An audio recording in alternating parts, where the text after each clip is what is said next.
متحدثنا القادم في جلسة سماها العقل سفير القلم، يصور عملية الرسم على شكل حوار بين العقل الإبداعي واليد الماهرة والعيون المحللة. فالعقل هو أداة للاستكشاف الإبداعي وحل المشكلات، وبالمقابل فالرسم الغير رقمي يعد ضروريا لتوليد الأفكار للمشاريع الأولية التصميمية، ثم التقييم والتطوير إلى عملية رقمية. بمعنى أنه العقل دائما يبدأ بالأشياء التراديشنال الأولية وبعدين ينتقل إلى شيء آخر. خليني أعرفكم على our next speaker, باسكال زغبي. We'll use the 29LT type project as a case study to demonstrate the value of analog in the digital type design field. He will also walk us through project process from studying manuscript to drawing concept for resurrecting Arabic letter forms, scanning Arabic and producing Latin counterparts, and lastly, constructing typefaces with advanced typographical capabilities. He will share the quest for new ideas and harmony between script, exploring various tools, techniques. He is regularly working with a team of professional designer specialized in a specific script to create multi-script typography. Please let us welcome to the stage Mr. Pascal Zobi.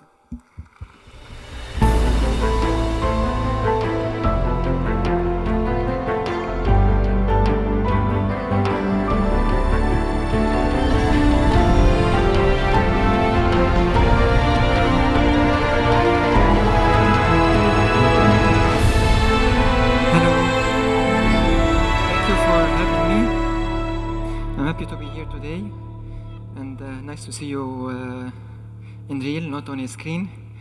Today I'm going to be speaking about the interesting relation between the mind, the hand, and the eyes, and what goes between these three different senses through the type design process. So as you know, I'm a type designer, and I spend most of the time either reviving old typefaces or creating new ones. Today I'm going to speak about a research I did. Since I'm living in Spain now, I was amazed by the rich history of the Andalusian and the Arab history and the Arabian Peninsula. And one of the topics was Al-Hamiyah Manuscripts, what are you seeing here in the screen. These manuscripts, if you look at them, you think they are Arabic. But if you read them, they sound Spanish. So here is an example. It says las lágrimas, it means tears. And you can see that if you take the lam, sheen, it becomes lush, and then las in the new Spanish, and then lágrimas.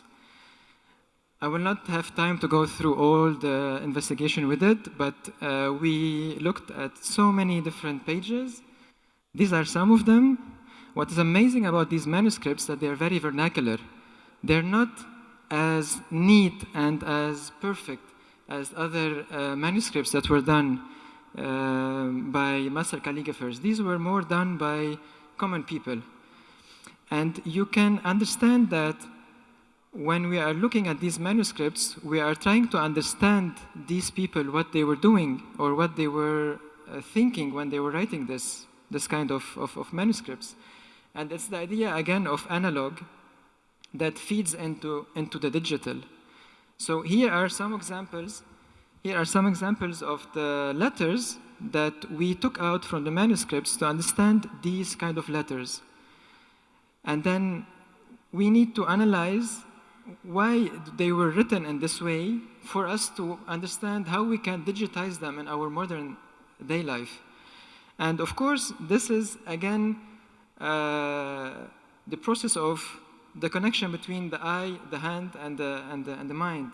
And here are some of the sketches that I was doing that I'm trying to understand the different connections that were happening in this manuscript or the different kind of letters that are not somehow visible in the classical calligraphic styles that we know nowadays. Like this is different than the nasakh or the diwani or it's a different kind of script altogether. And you can see that in this stage, what I'm trying to do is try to put myself in the place of the person that wrote this manuscript somehow 700 years ago and I'm trying to understand how I can revive it from this phase. So here you can see in this slide, you can see on the left side or the right side, depending where you're sitting, is the sketch that I did, and on the other side is the outline. That was the exact letter that is present in the typeface. And you see that the analog is feeding directly the digital, and it's part of it. And without the analog, we cannot come up with these new shapes. These shapes are very clean, are very digital, but their essence and their soul, they come from the analog. And they come from this fast handwritten vernacular pen approach. And this is an example of the letter, the word fi, the fa and the ya letter. Here is the letter ha, which is one of the most complex letters in the Arabic character set. And you can see that we start with small sketches, then we go for bigger drawings, and then we go for more drawings, try to understand how we want to build the shape, and then based on this shape, we build the outlines. And if you look closely at the outlines, they are not the outlines only, they are also the within is happening. They are this overlap of the pen stroke.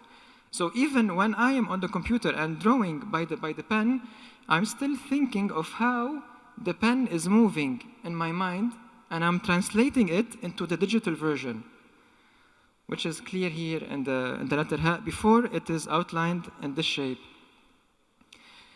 And then it doesn't end the analog. Once we decide and we draw and we print, then we look again at the letters and we analyze them, and we go again to the analog, and we give feedback to our mind that maybe the meme is not nice to be like this, or maybe the ya is too awkward, or maybe the noon is too open.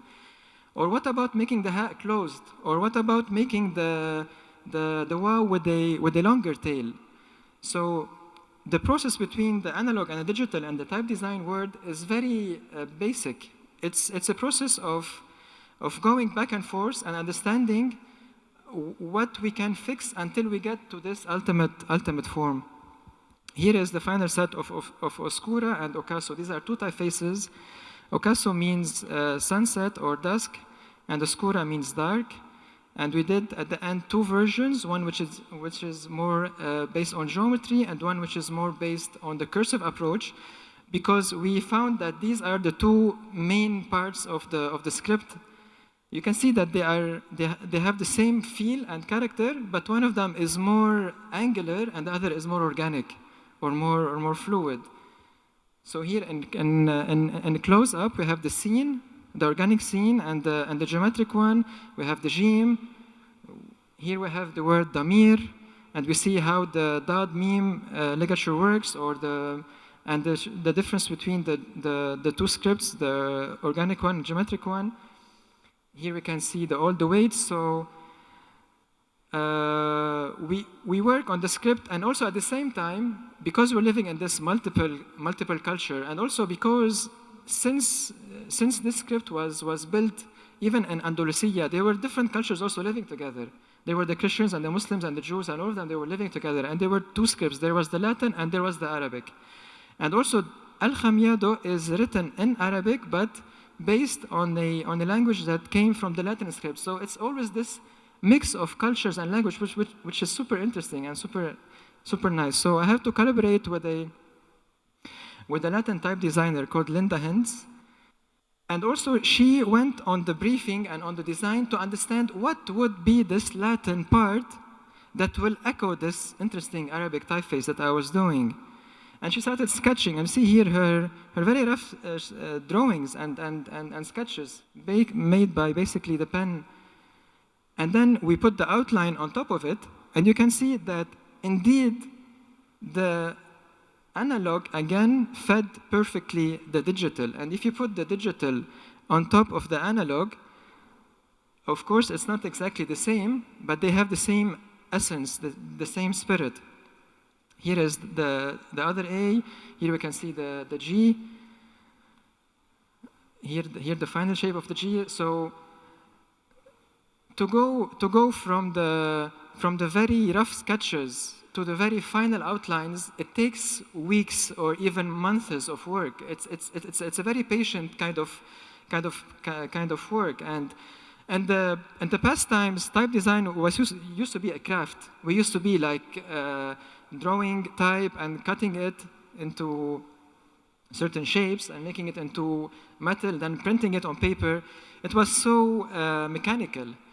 With our digital era, it's becoming more digital, but it will never lose its essence. And if it loses the essence of where the pen comes from, or how the hand is moving, or how this script should be written in, it will not have a spirit of itself as being only digital. Here you can see that Linda also is sketching on her own printouts, digital printouts, again to fix them and to check about how to do more different ligatures or contextual alternates or other stuff to make the Arabic and the Latin come together. Here also it's her kid, Annie. She decided to come in and do her own analog feedback for her. So here is her sketches. Working in COVID with our kids wasn't easy, but also it comes with its fun part. And here is the basic set of the Latin. If you put the Arabic and the Latin together, they will look somehow like the same family, but they are two different scripts. The Arabic is a completely different script than the Latin.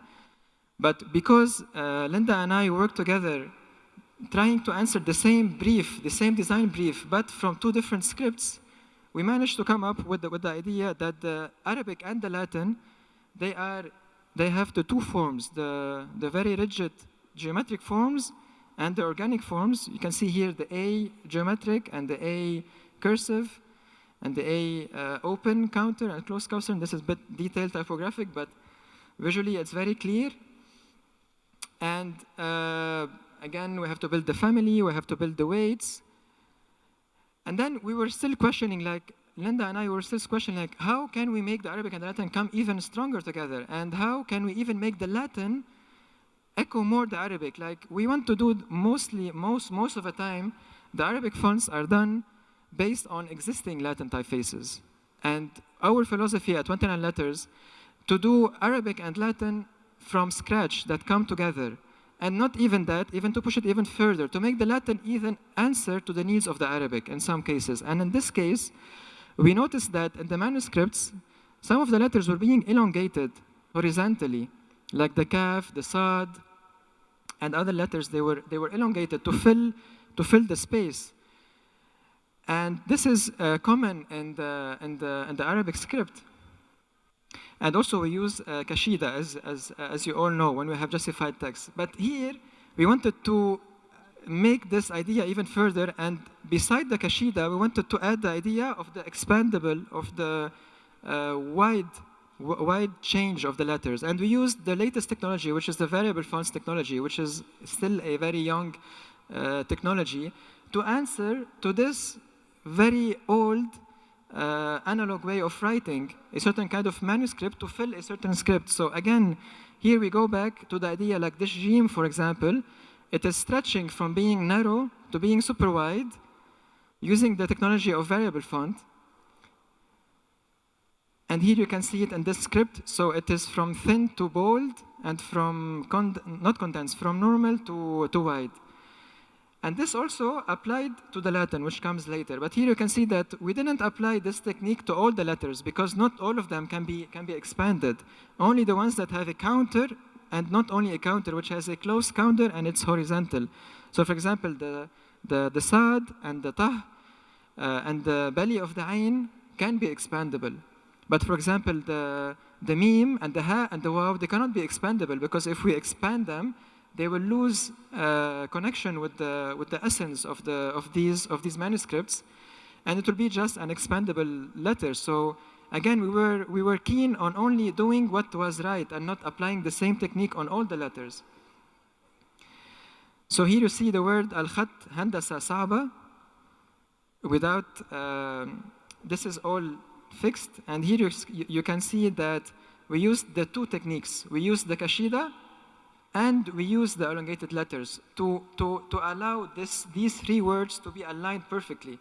If we didn't have the vertical section, the kashidas will be much more longer, and it will look maybe a bit not as balanced as it is now. So here again, a longer text, and here you can see the kashidas and the extended text. And this also, we took it to the Latin. So we said, okay, we want to make the Latin echo the Arabic in this way also. Which letters in the Latin we can expand them and make them link to the idea of the expandable letters and the kashida. And here you say, for example, the K, which is expanding in width and in weight. And here you can see in the yellow, which are the letters. So again, we had to be careful not to make all of them expand. We made a selection based on the language and based on the counter shapes. And we decided that these are the letters that are going to be expandable, and the others are not going to be expandable, because we wanted to have a balanced rhythm in the text. We don't want everything to be expandable and everything to be clean. So here you have the word calligraphy as the meadow of science. And here you can see that only the I, R, P, and F, I, E were expanded, but the others not. But this was enough to allow that this sentence be fully justified without having any extra space, or what we call in typography, typographic rivers. Here you can see a long text, and here you can see how the M and the H and the ligature TI and others were expanded. And this links directly to the Arabic. So here we have the Kaf and the K.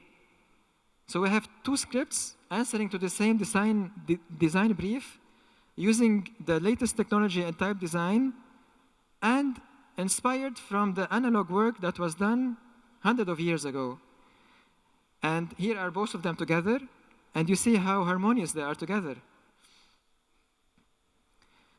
Here also the difference of change, and also even Linda went a bit further to say that I want to make a code. She wrote a code that made the letters change between round and square, based on what happens before and after them. So you can see that there's a square A and a round A, and there's a square L and a round L, and there's a square R and a round R, and depending on how you are writing, the font will decide automatically where to put what, and not to put so many square letters after each other, or not to put so many round letters after. It will mix them, and this mix makes the Latin even come closer to the Arabic. And she even went further. She said that I want to make the capitals go lower than the baseline. Not because in Arabic we don't have capitals, as we don't have italics. And how can you make the capitals in the Arabic and the Latin not be as big as if it was used in the Arabic? So she did a special stylistic set where there's an option that the user or the designer can decide to shift down all the capitals, and this made all of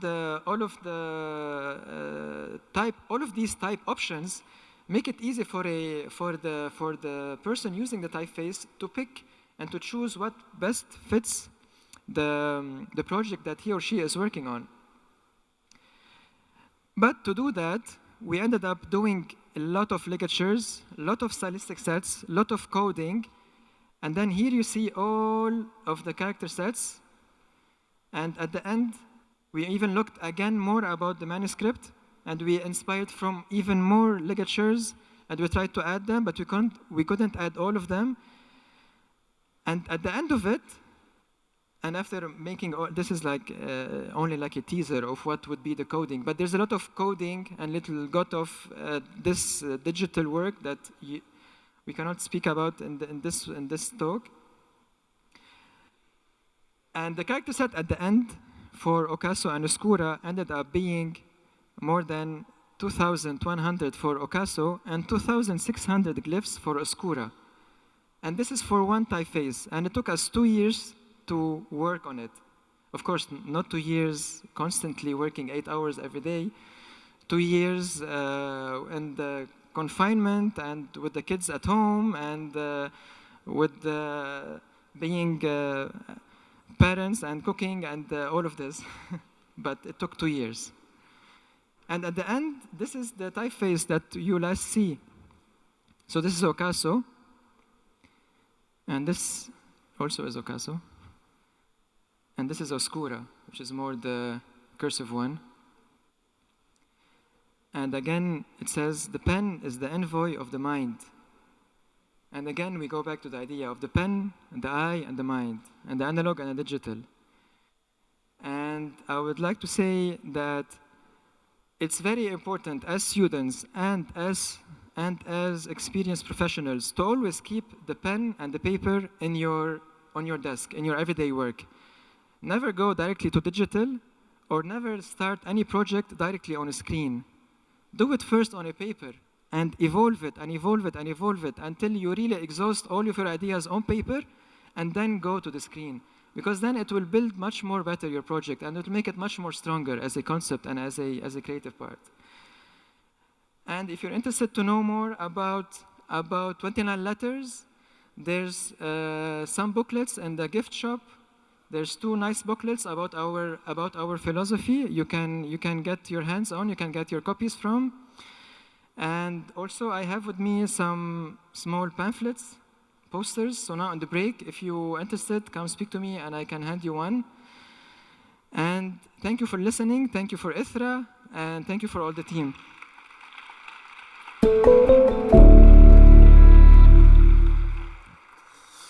شكرا جزيلا استاذ باسكال. That was an شكراً. amazing talk. بناخذ اي سؤال او استفسار من الجمهور اذا كان في اي سؤال او استفسار. هنا عندنا سؤال.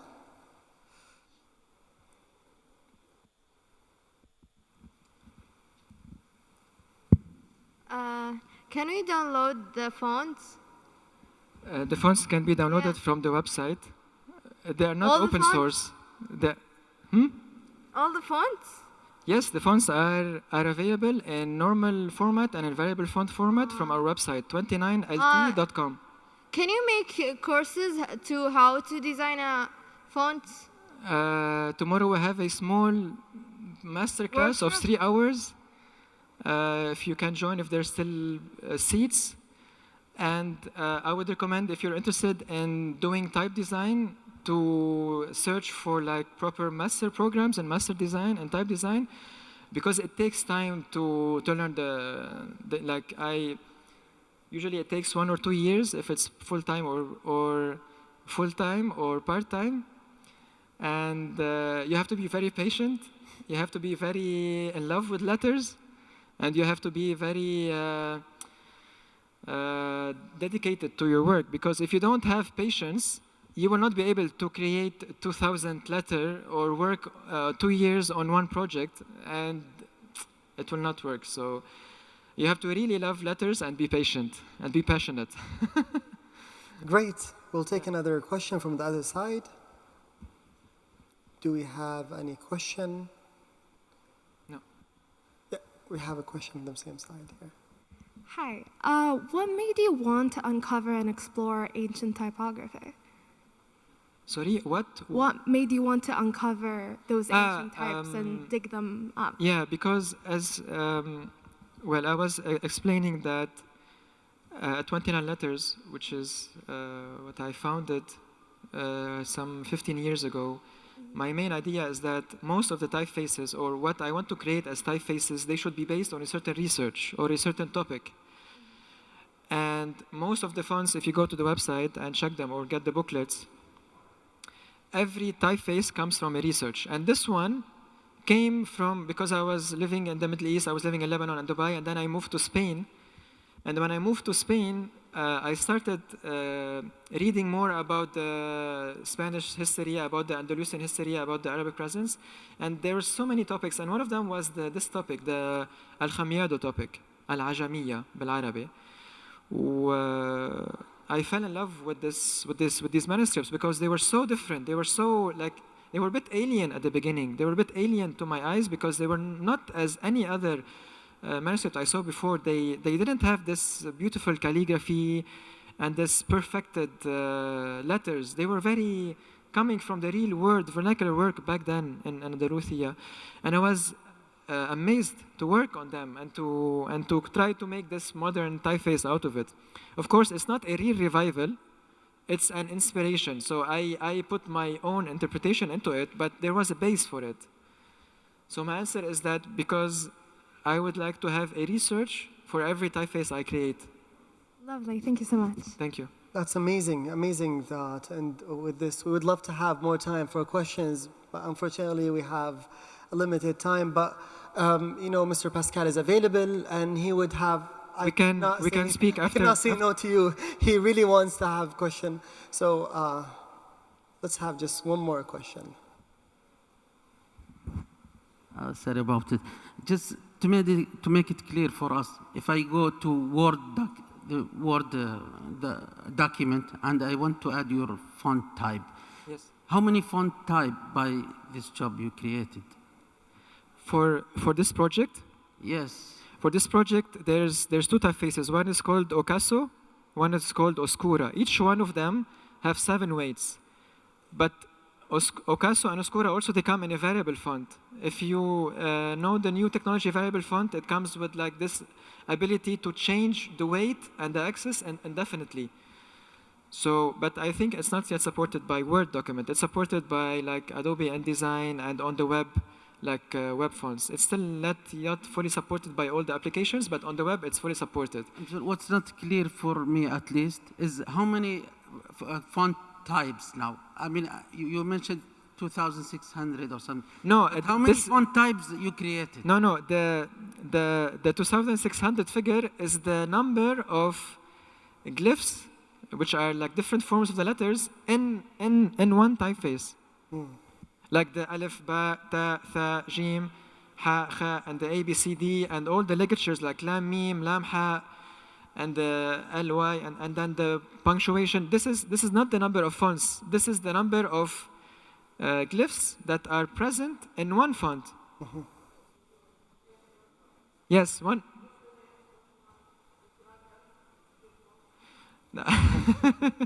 He really would like 29 LT is the name of the type foundry, of my type foundry. The name of the font is Ookasoo.